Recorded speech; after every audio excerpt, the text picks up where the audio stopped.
Hello guys, എൻ്റെ പേര് പ്രവീണ. ഞാൻ ആദ്യമായിട്ടിടുന്ന വീഡിയോ ആണ്. ഇഷ്ടമാവാൻ എല്ലാവരും ഒന്ന് ലൈക്ക് ചെയ്യാൻ മറക്കരുത് കേട്ടോ. ഞാനിന്നൊരു വ്ളോഗ് ഇടാമെന്ന് വിചാരിച്ചു. വ്ളോഗിൽ ഞങ്ങളെല്ലാവരും കൂടെ നാലമ്പലം യാത്രയ്ക്ക് പോവുക. ഇപ്പോൾ കർക്കിടക മാസമാണല്ലോ. അപ്പോൾ ആദ്യം തന്നെ ഞങ്ങൾ പോണത് മലപ്പുറം ജില്ലയിലുള്ള രാമപുരത്തുള്ള ക്ഷേത്രത്തേക്കാണ്. ആദ്യം ശ്രീരാമ ക്ഷേത്രത്തേക്കാണ്. ഞാനുണ്ട്, അമ്മ, അച്ഛൻ, അനിയത്തി, പിന്നെ വലിയച്ഛനും അവരുടെ മോളാണ്. ഞങ്ങൾ ആദ്യം ശ്രീരാമക്ഷേത്രത്തേക്കാണ് എത്തിയത്. അവിടെ ഉള്ളിൽ ഫോൺ ആരും യൂസ് ചെയ്യുന്നത് കാണാത്തതുകൊണ്ട് തന്നെ ഞാനും വീഡിയോ ഒന്നും എടുത്തില്ല. നല്ല അത്യാവശ്യം വലിപ്പമുള്ളൊരു താമരക്കുളം ഉണ്ട് അവിടെ. താമരയൊന്നും വിരിഞ്ഞിട്ടില്ല. ഇറങ്ങിയപ്പോഴേക്കും നല്ല മഴയായത് കാരണം വീഡിയോ ഒന്നും അധികം എടുക്കാൻ പറ്റില്ല കേട്ടോ. അപ്പോൾ കുട വരുന്നത് വെയിറ്റ് ചെയ്തു. അമ്മ കൊച്ചിനെയും കൊണ്ട് പോയി. ഇതെൻ്റെ കൊച്ചാണ്. അത് കഴിഞ്ഞിട്ട് ഞങ്ങൾ ലക്ഷ്മണ ക്ഷേത്രത്തിലേക്കാണ് പോയത്. അവിടെ എത്തിയപ്പോഴേക്കും മഴ ഏറെക്കുറെ നിന്നു. മഴയില്ല.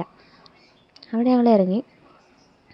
അവിടെ വലിയ ക്ഷേത്രമൊന്നുമല്ല, എന്നാലും ഞാൻ ആദ്യമായിട്ടാണ് പോണേ. ആരെങ്കിലുമൊക്കെ പോയിട്ടുണ്ടെങ്കിൽ ഒന്ന് പറയണേ.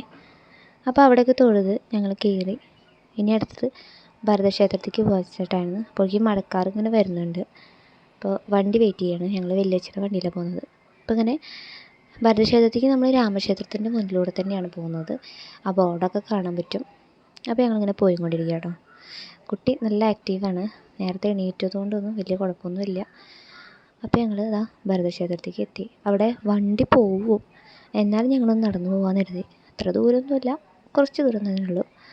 അങ്ങനെ എത്തി. പക്ഷേ ഈ റോഡ് ഭയങ്കര ആകെ സീനാണ്. കണ്ടാൽ മനസ്സിലാവുന്നുണ്ടല്ലോ. അപ്പോൾ ഞങ്ങൾ ഭരതക്ഷേത്രത്തേക്ക് എത്തി. ഇപ്പോൾ അമ്പലം റെഡിയായി വരുന്നേ ഉള്ളൂ. ആദ്യത്തെ ഫോട്ടോ ഒക്കെ ഉണ്ട് അവിടെ. അപ്പോൾ കുട്ടി അച്ഛൻ്റെ അടുത്താണ്. അവളെ ഏറെക്കുറെ അച്ഛൻ്റെ അടുത്തേക്കൊന്നും പോകാറില്ല. ഇപ്പോൾ ഓക്കെ ആയി വരുന്നുണ്ട്. അപ്പോൾ ഞങ്ങൾ അവിടേക്ക് ഒന്ന് കണ്ടു. അത് അവിടുത്തെ കുളമാണ് കേട്ടത്. ഒന്നും സെറ്റായിട്ടില്ല, ശരിയാക്കി വരുന്നേ ഉള്ളൂ അമ്പലം. കുളത്തിലൊക്കെ ആകെ അഴുക്കും കാര്യങ്ങളൊക്കെ തന്നെയാണ്. അപ്പോൾ ഞങ്ങൾ അവിടേക്ക് ഒന്ന് തൊഴുതിരിക്കുമ്പോൾ അവിടെ ബാത്റൂം സൗകര്യമൊക്കെ ഉണ്ട്. അപ്പോൾ അവിടെ നിന്നൊക്കെ പോയിട്ടാണ് ഞങ്ങൾ പിന്നെ അടുത്തത് ഞങ്ങൾ നേരെ ശത്രുഘ്നസ്വാമി ക്ഷേത്രത്തേക്കാണ് പോയത്. അവിടെ ഒരു വഴിപാടുണ്ട്, മീനൂട്ട് പറഞ്ഞിട്ട്. അത് ചെയ്യാമെന്ന് വിചാരിച്ചു. അപ്പോൾ അവിടെ വെള്ളം തോട്ടിലെ വെള്ളമാണ്. നിങ്ങളവിടെയൊക്കെ എന്താ പറയുന്നില്ല, തോടാണ്. അപ്പോൾ നല്ല ചളിവെള്ളമുണ്ട്. മീൻ വരുമെന്നൊക്കെ പ്രതീക്ഷിച്ചു. പക്ഷേ ഒരു മീൻ വരുന്നത് കാണാനില്ല. ഞാൻ തന്നെ ഇട്ടിരുന്ന് കുറേ നേരം വെയിറ്റ് ചെയ്തു. അതൊന്നും കണ്ടില്ല ഞങ്ങൾ. പിന്നെ ഞങ്ങൾ നേരെ സീതാദേവിയുടെ ക്ഷേത്രത്തേക്കാണ് പോയത്. അവിടെ ക്ഷേത്രമൊന്നും ആയിട്ടില്ല, 2-3 മാസമേ ആയിട്ടുള്ളൂ ഇവിടെ വിളക്ക് തെളിയിക്കാൻ തുടങ്ങിയിട്ട്. ഒരു തറയിട്ടിട്ട് അവിടെ അങ്ങനെ ദേവിയുടെ അത് കൊണ്ടുവരികയാണ്. ഏറെക്കുറെ സെറ്റായി വരുന്നുണ്ട്. അപ്പോൾ അതൊക്കെ കണ്ടിട്ട് ഞങ്ങളിത് തിരിച്ചു. അപ്പോൾ എൻ്റെ ആദ്യത്തെ വീഡിയോ ആണ്. കുറേ ബുദ്ധിമുട്ടും കുറേ തെറ്റുകളും ഉണ്ടാകുമെന്ന് എനിക്കറിയാം. അപ്പോൾ എന്താണെന്നുണ്ടെങ്കിലും പറയാൻ മടിക്കരുത്. പിന്നെ ഈ വീഡിയോ ഇഷ്ടമാകുകയാണെന്നുണ്ടെങ്കിൽ എല്ലാവരും ഷെയർ ചെയ്യാൻ മറക്കരുത്. അപ്പോൾ അവിടെ നിന്നെടുത്ത കുറച്ച് ഫോട്ടോസാണിത്. ഞങ്ങൾ ഇത്ര പേരാണ് പോയത്. വലിയച്ഛനും കിട്ടിയിട്ടില്ല കേട്ടോ ഫോട്ടോ എടുക്കാൻ. അപ്പോൾ ശരി, ബൈ.